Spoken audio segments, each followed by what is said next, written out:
हमारे बीच दिल्ली विश्वविद्यालय से पधारे हम लोगों के साथी डॉक्टर आशुतोष मिश्र उपस्थित हैं, जो इस विषय पर बीज वक्तव्य देंगे, इसका विषय प्रवर्तन करेंगे और हम लोग इस बात को जान पाएंगे कि वास्तव में किस उद्देश्य को लेकर यह संगोष्ठी आयोजित की गई है और विभिन्न सत्रों में जो चर्चाएं हम लोग करेंगे और किस निष्कर्ष तक हम लोग पहुंचेंगे। तो मैं बहुत आदर और सम्मान के साथ अपने साथी डॉक्टर आशुतोष मिश्र को उनके बीज वक्तव्य के लिए आमंत्रित कर रहा हूं। डॉक्टर आशुतोष मिश्र। इस महत्वपूर्ण आयोजन के उद्घाटन समारोह की अध्यक्षता कर रही विश्वविद्यालय की माननीय कुलपति प्रोफेसर नीलिमा गुप्ता जी, भाषा अध्ययन शाला के अधिष्ठाता प्रोफेसर चंदाबेन जी, हिंदी विभाग के अध्यक्ष प्रोफेसर ओम प्रकाश त्रिपाठी जी और मुख्य अतिथि के रूप में विद्यमान हमारे बीच हम सबके बड़े चहेते और पूरे बुंदेलखंड की एक तरह से आबरू कह लीजिए, साहित्यिक आबरू, जिनको देश में इस बात के लिए भी जाना जाता है कि आपने अपने व्यक्तित्व और लेखन की जो सौम्यता है और जो जातीयता मैं एथनिसिटी के संदर्भ में कह रहा हूँ, इसके लिए आप जाने जाते हैं। हम सब पे आपका स्नेह राय से श्याम सुंदर दुबे जी, इस सभागार में बैठे हमारे शहर के तमाम गणमान्य लोग, गजाधर सागर जी, शरद सिंह जी, सुजाता जी, हम सबके बड़े भाई और प्रख्यात आलोचक प्रोफेसर नीरज खरे जी और आप सभी, शशि सिंह साहब, प्रोफेसर नागेश दुबे जी, लक्ष्मी पांडे मैडम, सभी लोग, हमारे सारे दोस्त और प्रिय विद्यार्थियों,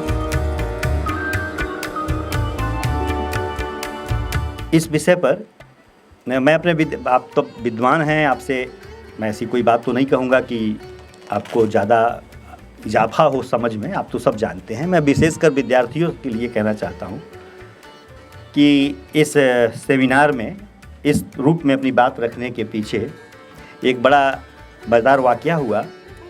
मैं अपने गुरुओं से मैं सुनता आया हूँ कि पढ़ा हुआ कभी अकारथ नहीं जाता। बहुत साल पहले, मतलब 1.5-2 साल पहले, अचानक से कोई लेख पढ़ते हुए मुझे कुछ सूत्र मिले और उस सूत्र की तलाश में मैं थोड़ा अलग ही दुनिया में चला गया पढ़ते पढ़ते, और बहुत सारी रोचक चीज़ें मिली। बहुत सारी चीज़ें मैंने उसमें से नोट किए, बनाए और समझना की कोशिश की कि इतिहास क्या है और साहित्य से क्या रिश्ता है।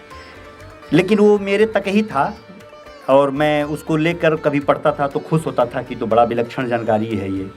जब सर ने इस पे बात की, हिमांशु जी से बात हुई इस विषय को लेकर और इतिहास कथाश्रित कथा लेखन, तो अचानक मेरे मन में ख्याल आया कि पुराने लोग जो कहते हैं ना कि पढ़ा हुआ कभी व्यर्थ नहीं जाता है, ये बाहर निकलने का मौका आ गया है। तो मैंने कहा कि ये विषय बहुत महत्वपूर्ण है और इसको मैं चाहूँगा कि जो हो सकता हो आपके लिए नया ना हो, लेकिन मेरे लिए नया था ये समझ, इतिहास और साहित्य की ये समझ। तो मैंने कहा कि इस पे मैं बात कर सकता हूँ, तो फिर मैं उस रूप में आपके बीच हूँ। इसलिए मैं विद्यार्थियों से कहना चाहता हूँ कि बिल्कुल आप पाठ्यक्रम केंद्रित पढ़ाई से इतर भी कभी कभी सोचिए और बड़े गाढ़े समय में वो काम आ जाता है। तो ये स्थिति मेरे लिए भी थी। मित्रों और सम्मानीय मंच, एक सवाल है कि हमारा सारा कुछ सोच विचार हमारी दुनिया के लिए है, मनुष्यों के लिए है। तो जैसे सोचिए कि ये दुनिया कैसे बनी। अगर मन में आपके ये सवाल है कि ये दुनिया कैसे बनी, तो मुझे लगता है कि अगर ये सवाल है तो इस सवाल को लेकर हमें विज्ञान के पास जाना चाहिए। कहीं अन्यत्र चले जाएंगे तो कुछ उल्टे पुल्टे जवाब मिल सकते हैं, लेकिन आप चाहते हैं कि माकूल जवाब मिले तो आपको ये दुनिया कैसे बनी, इस सवाल को लेकर विज्ञान के पास जाना चाहिए। ये दुनिया कैसी है यह सवाल है तो आपको समाजशास्त्र के पास जाना चाहिए। ये दुनिया क्यों बनी यह सवाल है तो इसको लेकर आपको दर्शन के पास जाना चाहिए। दुनिया कैसी है या दुनिया कैसी थी, अगर ये सवाल है तो इस सवाल को लेकर आपको इतिहास के पास जाना चाहिए। और दुनिया को कैसा होना चाहिए, अगर ये सवाल है तो इस सवाल को लेकर साहित्य के पास जाना चाहिए। तो दुनिया कैसी थी और दुनिया को कैसा होना चाहिए, अगर इन दो सवालों को लेकर हम आगे बढ़ें तो मुझे लगता है कि दो ज्ञान के अनुशासन, साहित्य और इतिहास, हमारा साथ देंगे और हमारी प्रश्नों के जवाब देने के लिए तैयार हैं। अब ये भी सवाल है कि इतिहास को समझेंगे कैसे। तो आप जानते हैं कि जब से मनुष्य अपने बारे में सोच रहा है, अपनी दुनिया के बारे में सोच रहा है, तब से वह इतिहास के बारे में, खुद को जानने, मनुष्य को खुद को जानने के आरंभिक प्रयत्नों से के समय से इतिहास पे बातचीत चल रही है। इसीलिए इतिहास को लेकर इतनी धारणाएं हमारे बीच में हैं। अकादमिक दुनिया में, चिंतन की दुनिया में इतनी सारी धारणाएं हैं जो हमें बहुत चकित भी करती हैं। बहुत एकेडमिकली सोचा जाए तो लगभग 1903 में जेवी बेरी बड़े चिंतक हुए। उन्होंने एक इतिहास पे बात करते हुए इतिहास संबंधी जो सवाल हैं उनको समेटते हुए कहा कि इतिहास एक विज्ञान है, न उससे कुछ कम और न उससे कुछ ज़्यादा। यहाँ से एक सवाल शुरू हो गया कि इतिहास विज्ञान है, लेकिन प्राकृतिक दार्शनिकों का मत इससे बिल्कुल भिन्न था। वे इतिहास को विज्ञान से बिल्कुल अलग मानते थे। और जो साहित्यिक चिंतक थे वो मानते थे कि भाई इतिहास तो विज्ञान से बहुत ज़्यादा हो सकता है। और आप जानते हैं कि विज्ञान के निष्कर्ष हमारी दुनिया में एक आखिरी निष्कर्ष माने जाते रहे हैं कि विज्ञान जो प्रयोग, परीक्षण, अवलोकन के बाद जो निष्कर्ष निकलता है वो परफेक्ट निष्कर्ष होता है। लेकिन यह भी धारणा बहुत दिन तक नहीं चली जब कार्ल पॉपर जैसा साइंटिस्ट आया और उसने फिलॉसफी ऑफ साइंस के सिलसिले में जब थ्योरी ऑफ फॉल्सिफिकेशन दिया, उसके बाद से यह भी सवाल जाता रहा कि विज्ञान के निष्कर्ष आखिरी निष्कर्ष होते हैं। वहाँ से भी एक नया विमर्श शुरू हो गया। तो चूंकि ये चिंतन की दुनिया है इसलिए चीज़ें रुकती नहीं हैं, एक सिद्धांत के बाद दूसरा सिद्धांत, तीसरा सिद्धांत। अब सवाल है कि विज्ञान को लेकर जो इतने सारे मतभेद हैं कि वो विज्ञान, इतिहास विज्ञान है, कला है, विज्ञान से ज़्यादा है, कला से कम है, क्या है? तो इस विवाद के पीछे के सवाल क्या हो सकते थे, क्या आधार है? तो मैं एक दो लाइन का कोट करूँगा।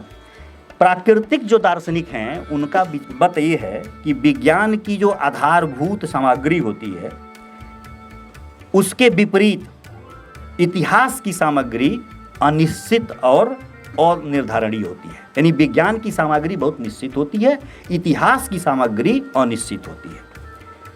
और इतिहास के जो तथ्य हैं उसका प्रत्यक्ष निरीक्षण नहीं हो सकता, क्योंकि वो 1000 साल 10,000 साल पुरानी कोई चीज़ है। तो इतिहास द्वारा जो तथ्य आधारित हैं उसके निरीक्षण नहीं होते, जबकि विज्ञान के तथ्यों का निरीक्षण हो सकता है। लेकिन जो साहित्यिक चिंतक हैं उसी समय इसमें हस्तक्षेप कर रहे थे। वो ये कह रहे थे कि इतिहास विज्ञान हो या न हो, वह कला जरूर है। विज्ञान अधिक से अधिक इतिहास का कंकाल प्रस्तुत कर सकता है, लेकिन उसमें प्राण प्रतिष्ठा के लिए एक कलाकार की, कवि की प्रतिभा आवश्यक है।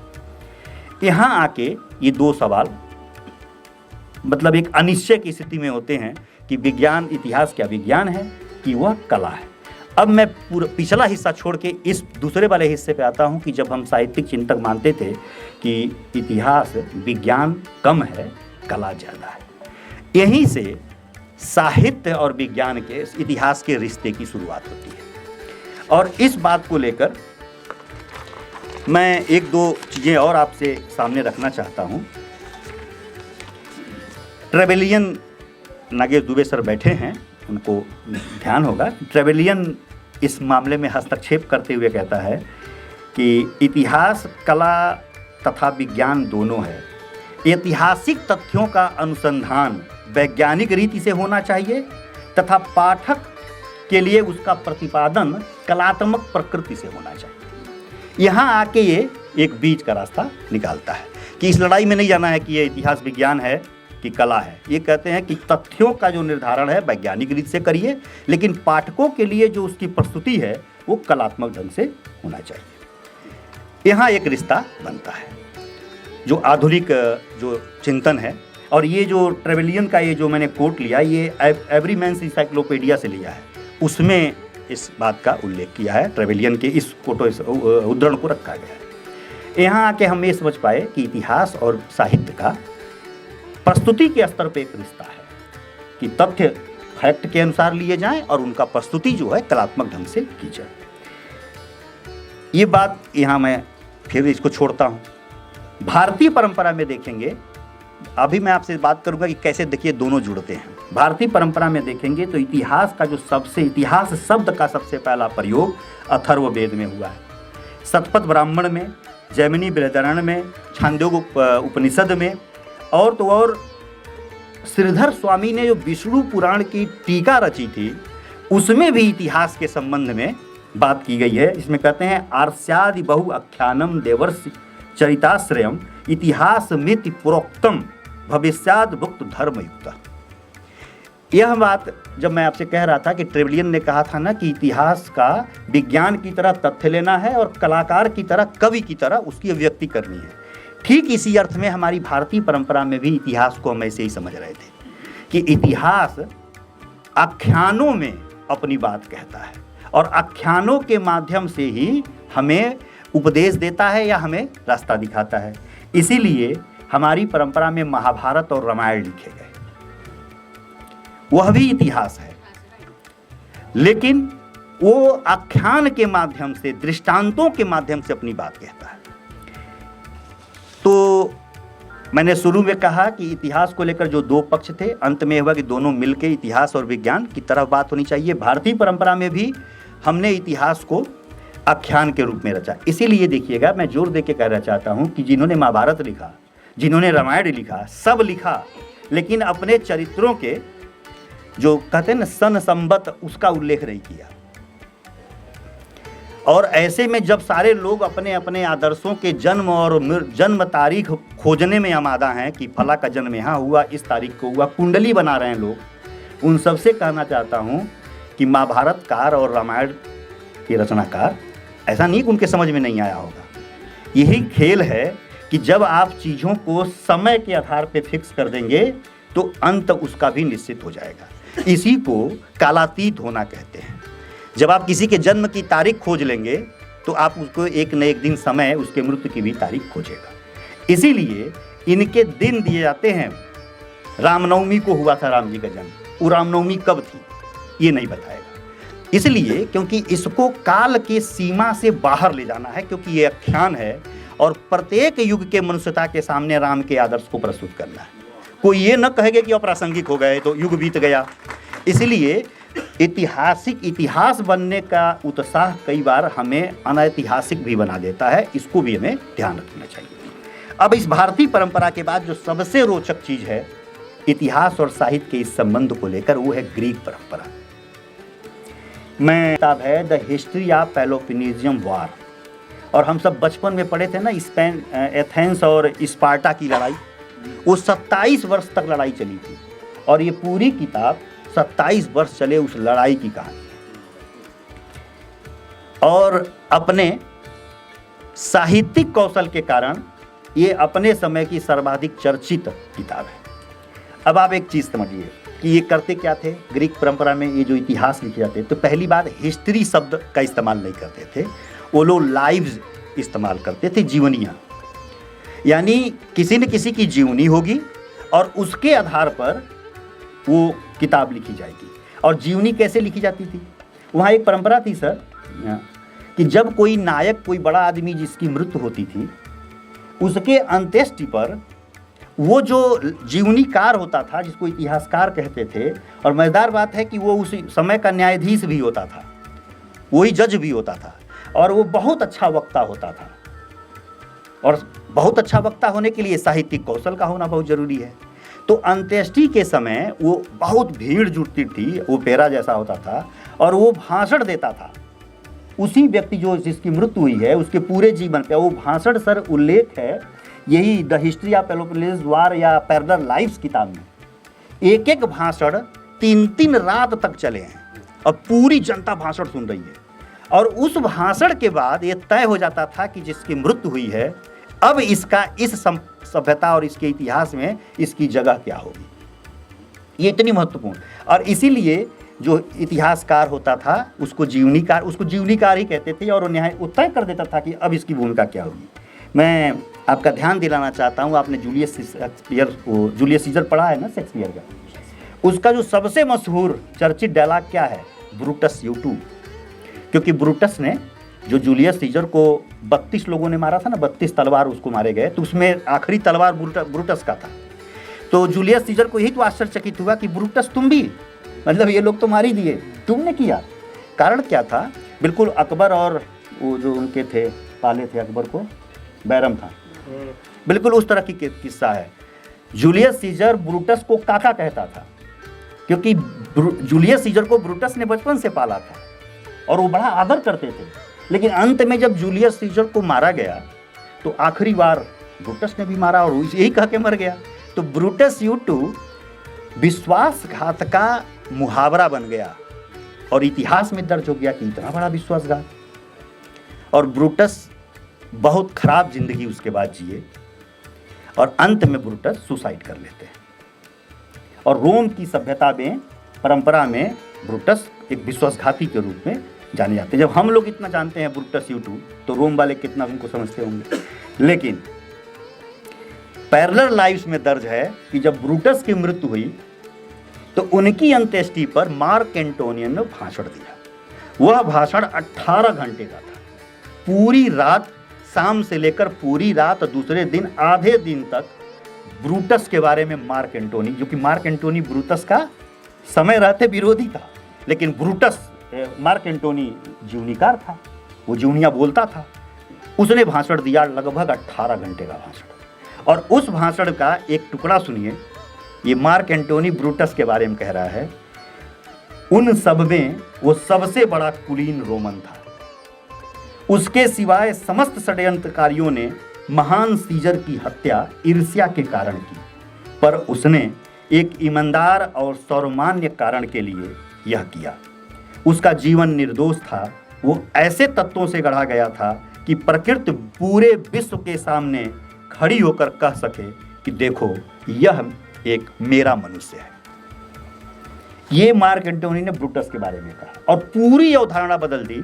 और उस दिन पता चला कि महान जूलियस सीजर की हत्या में ब्रूटस क्यों शामिल हुए, क्योंकि रोम साम्राज्य की जो लेगेसी थी, जो पावर था, जो उसकी हासिल था, वो उसका गणतंत्र था। जूलियस सीजर इतना ताकतवर हुआ कि उसने पूरी योजना बना ली कि गणतंत्र मिटाकर अब राजतंत्र शुरू होगा। और उस दिन सीनेट में जूलियस सीजर यही घोषणा करने वाला था। ब्रूटस ने कहा कि अगर राजतंत्र हो गया तो फिर रोम खत्म हो जाएगा। इसकी खासियत, हम तो गणतंत्र है, राजा का बेटा राजा यहाँ नहीं होता है। स्वयं जूलियस सीजर भी तो कैसे उठा के बनाया गया। तो कहा कि जिस बात के लिए, जिस खासियत के लिए जूलियस सीजर को मौका मिला, ये तो खत्म कर रहा है। और उन्होंने क्या किया कि वो साजिश हुई और उन्होंने कहा ठीक है, मारो। जिसको पाला था, जिसको राजा बनाया, कहा मारो। और ये जानते हुए कि इस काम के बाद मैं पूरे इतिहास में विश्वासघाती के रूप में याद किया जाऊंगा, उन्होंने अपने देश के लिए अपनी कीर्ति दे दी। कहा कि मैं विश्वासघाती बन के रहूंगा इतिहास में, लेकिन यह देश अमर रहना चाहिए, देश का नुकसान नहीं होना चाहिए। और जब इस तरह की जो लेक्चर वो देता है, और आज देखिए कि इतिहास ने, और ये पूरा एक भावुक लेक्चर है जो मार्क एंटोनी ने दिया, जो ब्रूटस का विरोधी था। और इस तरह से आप देखिए कि इतिहास ने जिसको समय का सबसे बड़ा विश्वासघाती साबित किया था, साहित्य ने उसको बरी कर दिया। और आज रोम की परंपरा में जूलियस सीजर और ब्रूटस एक समान बड़े नायक हैं। यानी रोम की परंपरा में अब ब्रूटस को विश्वासघाती के रूप में याद नहीं किया जाता है। अब इस प्रसंग के कहने का मेरा मकसद ये था कि कैसे इतिहास, जहां इतिहास लड़खड़ाता है या वायस्ट होता है, अगर उसने साहित्य का सहारा ले लिया तो इतिहास भी उज्जवल होता है और साहित्य भी अपनी वैलिडिटी को, अपनी लेगेसी को खड़ा कर लेता है। तो इस उदाहरण से आप देखिए कि जहाँ से चीज़ें शुरू हुई थी, जहाँ से इतिहास की शुरुआत है, वहीं से इतिहास साहित्य के साथ। और मैं जब पढ़ रहा था कि ये लाइव, जो वहाँ इतिहास को लाइव जीवनियाँ कहते थे, उसी समय ध्यान आया कि मेरे मन में एक सवाल आता था कि गौर साहब ने जो अपनी आत्मकथा लिखी, उसका नाम 7 लाइव्स क्यों रखा। जब मैं ये पढ़ रहा था तब जाना कि दरअसल लाइव जीवनियाँ हैं, 7 जीवनियाँ उसका हिंदी में हुआ। और गौर साहब ने जो आत्मकथा लिखी, ये उनकी आत्मकथा साहित्य की एक विधा आत्मकथा में होते हुए भी वो उस दौर का सबसे प्रामाणिक इतिहास है। तो इसलिए उसका गौर साहब ने नाम रखा है लाइव्स। वो इतिहास है क्योंकि लाइव्स को सबसे पहले इतिहास को लाइव्स ही कहते थे, जीवनियाँ ही कहते थे। और ये जीवनियों का जो तरीका था कहने का और बोलने का, वो एक इतिहास की तरह था। अब इन तमाम, अच्छा इसको जब याद करेंगे ब्रुटस वाला, तो मुझे ध्यान आता है कि विभीषण वाला। विभीषण को भी तो मुहावरा है, घर का भेदी लंका ढाए। लेकिन मैंने गांधी जी को पढ़ा कि गांधी जी अपने हरिजन के एक लेख में कह रहे हैं, विभीषण की तारीफ किया है कि देश के लिए जान दे देना छोटी बात है, लेकिन अपना यश, अपनी कीर्ति दे देना ये बड़ी बात है। कहा कि वो जान गए थे कि रावण अपनी महत्वाकांक्षा में अपने देश और अपनी जनता का नुकसान करने जा रहा है। अंत में वो मान लिए कि चलो हमको कहना तुम देशद्रोही। इसीलिए गांधी जी उसी प्रसंग में कह रहे हैं कि देश के हित में देशद्रोही हो जाना कोई बुरी बात नहीं। ये गांधी जी के कथन है। और उन्होंने विभीषण पे बात की है, विभीषण के प्रसंग में चर्चा की है छोटे से 2-3 पंक्तियों में, कि कई बार ऐसा होता है कि आपको बड़े निर्णय लेने होते हैं देश के लिए, तो हो सकता है कि देश आपको देशद्रोही साबित कर दे, गद्दार कह दे, लेकिन ये कहते हैं कि वक्त तय करेगा कि कौन क्या था। कई बार ऐसा होता है कि तत्कालिक परिस्थितियों में चीज़ें उल्टी दिखती हैं, लेकिन आगे जाके वो बड़ी चीज़ें होती हैं। तो इस तरह से जो मैं आपसे कहना चाहता था कि साहित्य और इतिहास शुरुआत से एक जैसी चीज़ें थी। जहाँ से इतिहास की शुरुआत है वहीं से उसका साहित्य का संबंध था। लेकिन अब ऐसा क्या हुआ कि दोनों अलग हो गए। आज हमें सेमिनार करना पड़ रहा है। दरअसल इसकी शुरुआत औपनिवेशिक काल में हुई। इसके बड़े रेफरेंस है कि क्या हुआ कि जब उपनिवेशवाद शुरू हुआ और अंग्रेजों की पूरी आक्रामकता शुरू हुई, तो उनको नया इतिहास लिखना था जिसमें वो अपने को, अपनी सत्ता को, अपने साम्राज्य को न्यायोचित ठहरा सकें। तो उनको अंग्रेज बड़े सामने अपने को बड़े तार्किक दिखाते हैं। तो उनको ये करना था कि हम नया इतिहास लिखे कैसे। सवाल तो आएगा ना कि जब इतिहास हमारा है हर सभ्यता का, तो आप क्यों लिख रहे हैं। तो उसने क्या किया, पुराने इतिहास को रद्द करने के कहा कि पहले उसको गलत ठहराएंगे, जब गलत हो जाएगा इतिहास तो हम नया इतिहास लिखेंगे।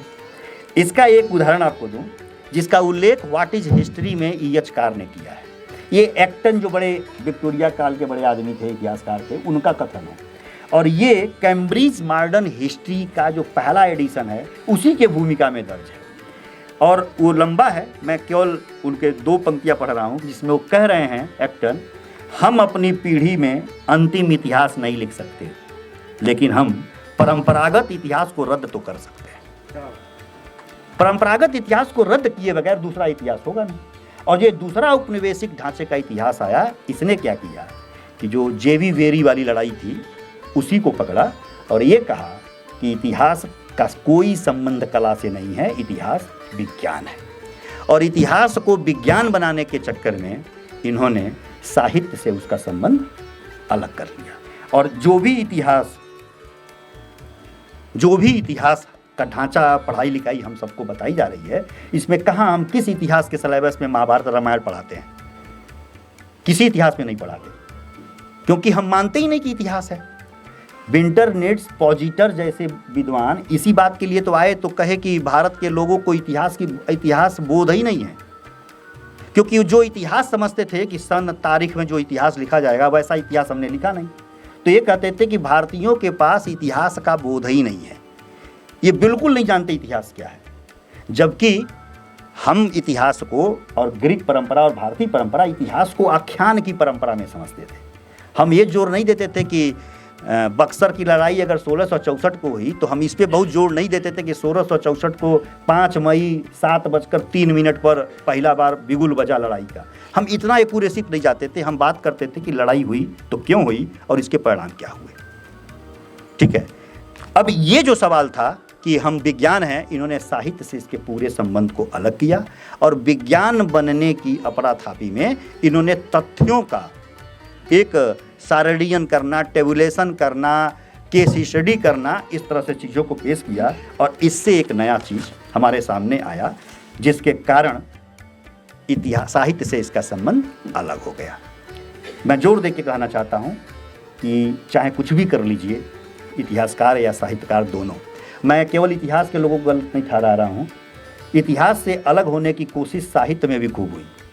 ये जितने भी नए साहित्यिक आलोचना के प्रतिमान हैं, सिद्धांत हैं, चाहे संरचनावाद हो, मनोविश्लेषणवाद हो, विखंडनवाद हो, उत्तर आधुनिकता हो, ये सारे जो शैली विज्ञान हो, ये सब इतिहास की उपेक्षा करने वाले साहित्यिक सिद्धांत थे, जो पाठ पे बात करते हैं, इतिहास पे बात नहीं करते। लेकिन मज़ेदार बात यह है कि इसका विरोध साहित्यिक धाराओं से ही खूब हुआ। साहित्य और इतिहास दृष्टि जो किताब है मणिधर पांडे की, उसको पढ़ के देखिए, आपने पढ़ाई होगा। इसका विरोध हुआ भाई कि साहित्य को इतिहास से इस तरह से अलग कर देंगे तो पता ही नहीं चलेगा कि ये, आप ये तो बात करेंगे कि बड़ी अच्छी भाषा है, बहुत अच्छा भाव है, लेकिन पता ही नहीं चलेगा किस युग का साहित्य है ये उससे अलग नहीं कर सकते, क्योंकि इतिहास से अलग करेंगे तो साहित्य के भीतर का समाज भी ओझल हो जाएगा।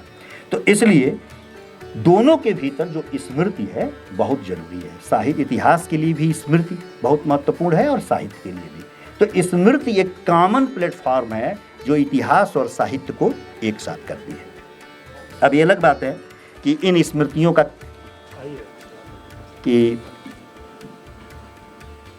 अब ये इसके साथ सवाल शुरू होता है कि साहित्य और इतिहास इन स्मृतियों का कैसे उपयोग करते हैं। तो आप जानते हैं कि स्मृतियों का बड़ा मनमाना प्रयोग रहता है, जिसको जैसी स्मृति चाहिए उस तरह का इस्तेमाल करता है। और इसका एक बड़ा रोचक उदाहरण है, एक ही स्वतंत्रता संग्राम के उपज हैं भारत और पाकिस्तान। भाई लड़ाई तो एक है ना, उसके आखिर में दो मुल्क बन गए, लेकिन दोनों देश उसी स्वतंत्रता संग्राम को अपने अपने ढंग से पढ़ाते हैं। आप एशिया के इतिहास के बारे में देखिए, स्वतंत्रता संग्राम एक है, पाकिस्तान का जो स्वतंत्रता संग्राम है उसमें कायदे आजम की केंद्रीयता है और भारत की स्वतंत्रता संग्राम में गांधी जी की केंद्रीयता है। ये बड़ा रोचक है। आप पाकिस्तान का इतिहास देखिए, स्वतंत्रता आधुनिक पाकिस्तान का इतिहास देखिए, हम लोगों ने जो स्वतंत्रता संग्राम पढ़ी है उसमें कुछ ही नहीं है। इसका मतलब ये है कि स्मृति कॉमन थी, जो मेमोरी का हिस्सा था वो कलेक्टिव था। लेकिन जब हम इतिहास बनाने जाते हैं तो अपने पसंद की स्मृति चुन लेते हैं, जो स्मृतियां हमें महत्वपूर्ण लगती हैं या हमको भविष्य दृष्टि उसमें कुछ दिखती है तो हमने वो चुन लिया। इसीलिए कहा जाता है कि स्मृतियों के घर में अस्मिताएं निवास करती हैं और इन अस्मिताओं के निर्धारण के लिए हमें नैरेटिव्स या आख्यान गढ़ने पड़ते हैं। इसीलिए जब भी कोई अस्मितावादी विमर्श खड़ा होता है तो वो अपनी स्मृति में जाता है और अपने पसंद की चीज़ें ले आता है और उसके आधार पे अपना अस्मिता का निर्धारण कर देता है। तो इसलिए जब इतिहास में होता है और इसको साहित्य ने भी इसी रूप में लिया है तो इनके इस प्रक्रिया में न जाके हम ये मान के चलें कि स्मृति कितना जरूरी है। आखिर के हिस्से में मैं हूँ आपके बातचीत में इतिहास और स्मृति के इस रिश्ते को और स्मृति और साहित्य के इस रिश्ते को जब हम एक साथ जुड़ के देखते हैं तो हम रामायण, महाभारत, ओडिसी, होमर जैसे तमाम ग्रंथ हम रच पाए, सृजित कर पाए। लेकिन ये जो संबंध विच्छेद होता है तो एक शुष्क ढांचा इतिहास का हमने दिया और एक समय से निर्लिप्त किस्म का साहित्य भी दिया, जबकि इतिहास और साहित्य एक ही सिक्के के दो पहलू शुरू से थे और औपनिवेशिक ऐतिहासिक ढांचे के बाद या उसके पहले। मैं जोर दे के कहना चाहता हूं कि बिना इतिहास बोध के साहित्य और बिना साहित्यिक स्रोत के इस्तेमाल के अच्छा इतिहास नहीं हो सकता। साहित्यिक स्रोत जब हम इस्तेमाल करते हैं उसके बारे में कहूँ कि कैसे वो इतिहास का एक काउंटर डिस्कोर्स प्रस्तुत कर देता है। हमने लोगों ने पढ़ा है ना कि बादशाह अकबर ने वो क्या था वो सर जो सिद्धांत दिया था, दीने इलाही किया और बादशाह अकबर की तूती बोलती थी दीने इलाही के समय। उस समय सारे लोग दीने इलाही के पक्ष में थे क्योंकि बादशाह के द्वारा प्रस्तावित धर्म था। ठीक कंटेम्परेरी बादशाह के ही समय आगरे में बैठा हुआ फानी एक शायर थे, उन्होंने दीने इलाही के जिस दिन उसको साया किया गया, पूरा दरबार के लिए ओपन किया गया कि सब लोग इसको स्वीकार करें, ये बहुत अच्छा मजहब है दीने इलाही, और सब लोग तारीफ़ कर रहे थे। अबुल फजल उसके बारे में मतलब लट्टू होके लिख रहे थे कि दीने इलाही मजहब दे दिया इन्होंने। उस समय फानी ने लिखा ठीक अकबर के सामने अद्भुत दो पंक्तियों में दीने इलाही और अकबर के काउंटर किया कि उसके था कि बादशाह ने किया है पैगंबरी का ऐलान। उस पे पूछा गया कि ये दीन इलाही बादशाह ने जारी किया है, सारे लोग बोल रहे हैं, अबुल फजल जैसा इतिहासकार बोल रहा है। तो फानी ने लिखा कि बादशाह ने किया है पैगंबरी का ऐलान, खुदा ने चाहा तो अगले बरस तक खुद खुदा बन जाएंगे। अब आप सोचिए कि ऐतिहासिक विवेक को, ऐतिहासिक तथ्य को जब साहित्य के विवेक से संपृक्त किया जाता है तो ये पूरा दृश्य कितना खूबसूरत बनता है और एक सामान्य आदमी के समझने और जानने के लिए, प्रेरणा लेने के लिए एक रास्ता भी खुलता है। ठीक इसी रूप में मैं कह सकता हूँ कि जिस अकबर के समय को इतना बड़ा धन्य धान्य से द ग्रेट, जो दुनिया के वो फास्टर ना, E.M. फॉस्टर, जो दुनिया के 10 श्रेष्ठतम बादशाहों पर किताब लिखी, उसमें भारत के से सिर्फ 2 ही हैं, अशोक और अकबर। वो इतने बड़े आदमी थे, सब कुछ अच्छा था, लेकिन उसी अकबर के कंटेम्परेरी तुलसीदास एक काउंटर तो प्रस्तुत कर रहे हैं ना कि खेती न किसान को भिखारी न भीख बली, ये सब लिख रहे हैं ना। बनिक को बानिज न चाकर को चाकरी, सब नर सोच बस सीधमान एक कहें, एकन से कहाँ जाई का करी। ये साहित्य का पक्ष है। जब आप इतिहास लिखेंगे, इतिहास लेखक, तो आपका वेंटेज पॉइंट क्या है? आप दरबार में बैठकर लिखेंगे तो वहाँ आपको सारी अद्भुत योजनाएं दिखेंगी। जब आप जनता के यहाँ बैठ के देखेंगे तब आपको जनता का सच दिखेगा। इसी को कहते हैं कि यह ईएचकार ने इस शब्द का इस्तेमाल किया, वेंटेज पॉइंट। दरअसल आप क्या देखते हैं ये निर्भर करता है कि आप कहाँ से देखते हैं। अगर हमारा लोकेशन सही है तब हमको दिखेगा। तो इतिहासकार यदि दरबार में बैठ के लिख रहा है और साहित्यकार अबुल फजल दरबार में बैठ के लिख रहे हैं और तुलसीदास चित्रकूट के घाट पे बैठ के लिख रहे हैं, तो जाहिर है कि जगह बदला है तो दृश्य भी बदल जाएगा। अब दोनों को साथ रख के देखने से ही हमें अब उस समय का पूरा परिदृश्य दिखता है। तुलसी का राम राज्य साहित्यिक रूप से चाहे जो कहें, मुझे लगता है कि ये अकबर के शासन व्यवस्था का काउंटर डिस्कोर्स है। भाई आप कोई विकल्प कब देते हैं? जब अपने समय में कोई चीज़ आपको लगता है कि ये का मतलब पूरे ठीक नहीं है तो एक विकल्प देते हैं। मुझे लगता है कि अकबर कालीन राज व्यवस्था का पूरा वो विकल्प है राम राज, इसको इस रूप में भी देखना चाहिए। तो साहित्य और इतिहासकार एक साथ ऐसे काम भी करते हैं। कैसे इतिहास बदल दिया जाता है? आपने नाम सुना औरंगजेब के बड़े भैया का नाम है? हाँ, दारा सिकोह, बहुत अद्भुत आदमी थे। लेकिन मजेदार बात है कि उनका नाम क्या दर्ज है? दारा सिकोह, बल्कि उनका नाम है दारा सुकोह।